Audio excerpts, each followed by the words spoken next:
Hello friends, welcome to our channel mathematics success. हम लोग यहाँ तक डिस्कस कर चुके थे।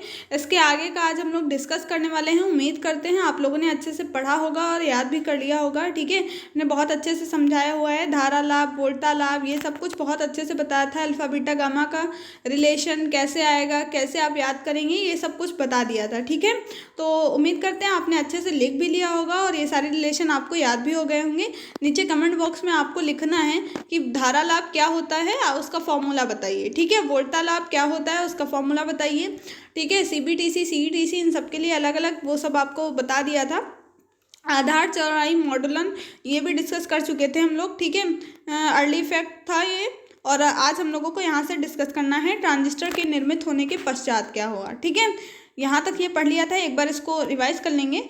हम जानते हैं पीएनपी हो या एनपीएन, ट्रांजिस्टर के निर्मित होने के समय दो अवक्षय परतें बनती हैं जो निवेशी तथा निर्गत संधियों के निकट बनती हैं, जिनके कारण सभी क्षेत्रों की चौड़ाई कम हो जाती है। फलस्वरूप धारा प्रचालन रुक जाता है। अतः हम ट्रांजिस्टर को उसके उचित क्रियान्वयन हेतु ट्रांजिस्टर को एक उचित अभिनत प्रदान करते हैं। तो हम जानते हैं, क्या जानते हैं कि ट्रांजिस्टर के उचित क्रियान्वयन के लिए निवेशी संधि को क्या होना चाहिए, अग्रभिनत, और निर्गत संधि को पश्चाभिनत, वरना धारा बहुत ही धीमी मिलती है। आपको पता है ना, पश्चाभिनत अग्रभिनत बहुत अच्छे से डिस्कस किया हुआ हम लोगों ने। आप अगर पहली बार देख रहे हैं वीडियो को तो जा करके देखिए, प्लेलिस्ट बनी हुई है, वहाँ आपको सारी वीडियोस मिल जाएंगी। लाइन से देखिए और बहुत अच्छे से नोट्स बनाइए, आपको बहुत हेल्प मिलेगी। ठीक है, बाकायदा पूरा पॉइंट टू पॉइंट लिखाया है। ये पेपर थ्योरी भी है, तो आपको ऐसे ही लिखना है पेपर में। ठीक है, ट्रांजिस्टर के निर्मित होने के पश्चात क्या होता है, जब ट्रांजिस्टर को निवेशी संधि पर अग्रभिनत लगाया जाता है। अग्रभिनत देख लीजिए, ये एनपीएन और पीएनपी दोनों टाइप के ट्रांजिस्टर्स के लिए लिखा हुआ है। ठीक है, ये बेस, कलेक्टर, एमीटर। ठीक है, इनके बारे में कल बताया था।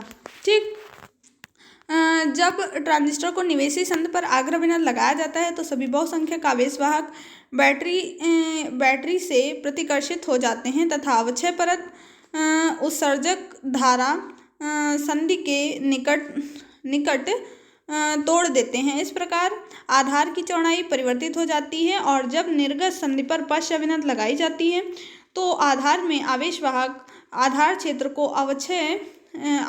की अवक्षय परत को तोड़ देते हैं, तो पश्चाभिनत वोल्टा से प्राप्त प्रतिकर्षण होता है।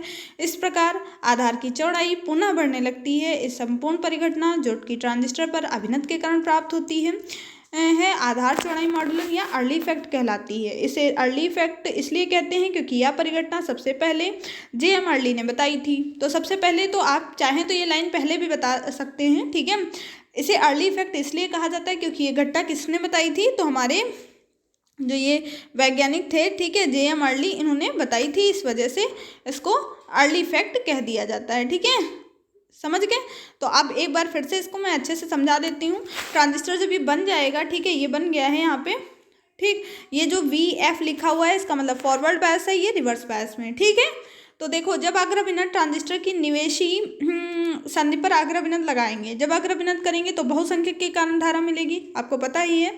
और अवक्षय परत को उत्सर्जक आधार संधि के निकट तोड़ देते हैं। इस प्रकार आधार की चौड़ाई क्या होगी, चेंज हो जाएगी। अब जब निर्गत संधि पर पश्चाभिनत लगाएंगे तो आधार में आवेशवाहक आधार क्षेत्र की अवक्षय परत को तोड़ देंगे। देखो, जब अग्रभिनत लगाएंगे तो जो है बहुसंख्यक के कारण हमको धारा मिलेगी। ठीक है, जो उत्सर्जक आधार संधि के निकट जो है उसको जो बीच में विभव प्राचीर बन जाता है, ठीक है, उसको तोड़ देंगे, चौड़ाई को तोड़ देंगे। ठीक है, जिससे चौड़ाई चेंज हो जाएगी क्योंकि आवेशवाहक बहुत तेज़ी से इधर इलेक्ट्रॉन होंगे, ठीक है, इधर कोटर होंगे, तो इधर से इधर जब प्रवाह होगा इलेक्ट्रॉन्स का, ठीक है, तो उसमें जब आपको पता है कि बहुत तेज़ी से आते हैं तो ये परत क्या है, ये टूट जाती है। ठीक है, तो जब निर्गत संधि पर पश्चाभिनत लगाई जाती है तो आधार में आवेशवाहक जो है आधार क्षेत्र की अवक्षय परत को तोड़ देते हैं।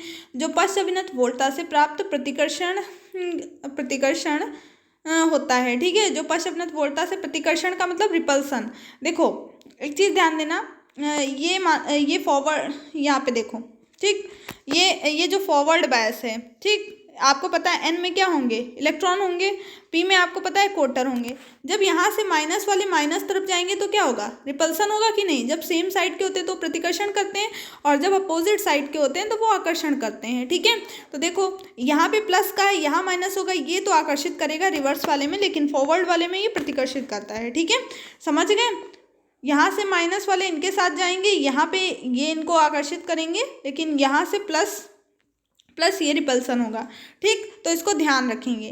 ठीक, तो प्रतिकर्षण होता है इस प्रकार आधार की चौड़ाई पुनः बढ़ने लगती है, या संपूर्ण परिघटना जो ट्रांजिस्टर पर अभिनत के कारण प्राप्त होती है आधार चौड़ाई मॉड्यूलन या अर्ली इफेक्ट ये कहलाती है। देखो बना हुआ है ये फॉरवर्ड बैच का, और मैंने ये अलग अलग आप लोग बनाइएगा, पहले मैंने एक ही में बनाया है ये वाला। ठीक है, ये जो है WB ये इसकी अवक्षय परत की चौड़ाई है। ठीक, इसके लिए फॉरवर्ड बायस है, तब के लिए माइनस, यहाँ माइनस होंगे, रिपल्सन होगा, यहाँ माइनस प्लस होगा, यहाँ भी प्लस, यहाँ भी प्लस, ये भी जो है रिपल्सन करेगा। लेकिन जब यहाँ पे रिवर्स बायस होगा तो ये आकर्षण करने लगेगा, क्योंकि माइनस प्लस। ठीक है, समझ गए। अब देखो ये कुछ इस टाइप से आपका ये ग्राफ होगा। ठीक है, एक्टिव रीजन ये यहाँ पे लिखा हुआ है। ठीक है, ये एक्टिव रीजन लिखा हुआ है, यहाँ से इस टाइप से ग्राफ आएगा। ये 0 ampere, 5 ampere, 10 ampere, 15, 20 ampere pencil से बना हुआ, थोड़ा दिख कम रहा होगा। ठीक है, ये यहाँ से ये ऐसे बनाएंगे, ये ऐसे, ये ऐसे, ये ऐसे। ठीक है, आपको ऐसे से बनाना है। फिर यहाँ से ये जो लाइन होगी वो पीछे ऐसे से मिला देनी है। ठीक है, इन्हीं की लाइन। ठीक, यहाँ पे जो यहाँ मिलेंगी ये अर्ली इफेक्ट, बी अर्ली। ठीक है, वोल्टा अर्ली वोल्टा है ये। ठीक, समझ गए।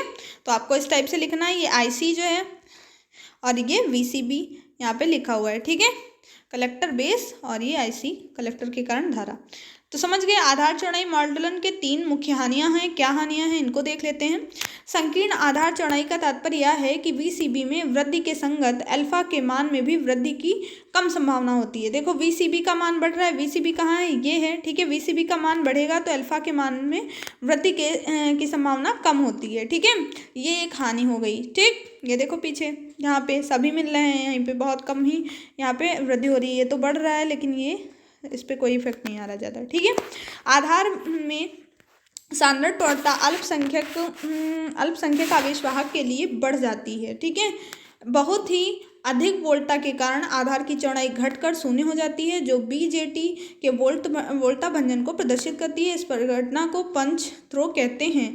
देखो एक चीज़ ध्यान रखना, यहाँ पे ये जो हानियाँ हैं, ठीक है, आपसे पूछेगा तो लिखना है, बहुत बड़ा हो जाए तो मत लिखना, कोई दिक्कत नहीं है। ठीक है, तो क्योंकि मतलब अगर आपसे पूछ रहा है, अभी आपका लॉन्ग के हिसाब से क्वेश्चन नहीं हो पाया तो आप उसमें करिए, और बाकी शॉर्ट में आएगा तो इतना आपको नहीं लिखना है। ठीक है, देखो वहाँ पे मान लो ये तुम भूल जाओ अग्रभिन्नत पश्चाभिन्नत, तो इतना अग्रभिन्नत पश्चाभिन्नत पीछे बताया है कि तुम कुछ भी लिख देना, बस काटा पिटी मत करना। ठीक है, अग्रभिन्नत में ये होगा, पश्चाभिन्नत में होगा, ये ऐसे ऐसे, और तुम्हारा पक्का क्वेश्चन चेक हो जाएगा। ठीक है, क्योंकि वहाँ पे पूरा क्वेश्चन कोई नहीं पढ़ता, लेकिन तुमको मतलब ये नहीं कि फिजिक्स के अलावा कोई दूसरे टर्म उठा करके लिख दो, तो वो नहीं चलेगा। ठीक है, उसको पता चल जाएगा कि अग्रभिन्नत पश्चाभिन्नत लिखा, यही सब होता है इसमें। ठीक है, चलो, क्योंकि उनको पर कॉपी रुपए मिलते हैं तो वो इतना टाइम नहीं होता कि वो आपकी हर एक लाइन पढ़ें बैठ के। ठीक है, 1 मिनट में एक कॉपी चेक कर देते हैं।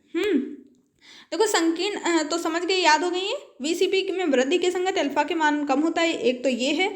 दूसरी है अल्पसंख्यक आवेशवाहक के लिए बढ़ जाती है सांद्रता, ये है। तीसरी है क्या है, वोल्टा बहुत अधिक वोल्टा के कारण आधार की चौड़ाई घटकर शून्य हो जाती है। ठीक है, जिसे BJT के भंजक वोल्टा को प्रदर्शित करते हैं। ठीक, तो ये हो गया इतना। और हम अगले में हम लोग क्या डिस्कस करेंगे, अगले में हम लोग ट्रांजिस्टर का लघु संकेतन डिस्कस करेंगे पूरा, और संग्राहक धारा चालन, ये सब अब आपको अगली वीडियो में मिलेगा। 3 दिन रखा है। ठीक है, तो देखिए, देखते हैं फिर कैसा रिस्पांस होता है, उसी हिसाब से बढ़ा देंगे। ठीक है, टाइमिंग अभी 3 दिन, अगली क्लास आपको फिर मंडे को मिलेगी। ठीक है, तो उसको देखिए, इस बार मंडे को नहीं आ पाई थी, कोई बात नहीं है। ठीक है, तो मंडे को आपको ये क्लास फिर से देखने को मिलेगी। ठीक है, तो तब तक इतना अच्छे से तैयार कर लीजिए, अब टेस्ट होने वाला है आपका किसी दिन। ठीक है, फर्स्ट यूनिट पूरी हो चुकी है, इसलिए तो उसे जो है अच्छे से तैयार करिए। कॉम्प्लेक्स एनालिसिस हम लोग पढ़ रहे हैं, वहाँ पे आप कॉम्प्लेक्स एनालिसिस रेगुलर पढ़ सकते हैं। ठीक है, और उसका भी हम लोग जब मतलब चैप्टर हो जाएगा तो टेस्ट वेस्ट देख लेंगे। ठीक है, तो आप लोगों को कैसी लगी ये वीडियो नीचे कमेंट बॉक्स में जरूर बताइएगा, साथ ही साथ अपने सारे दोस्तों को शेयर जरूर करिएगा। ठीक है, तो मिलते हैं नेक्स्ट वीडियो में। जय हिंद, जय भारत।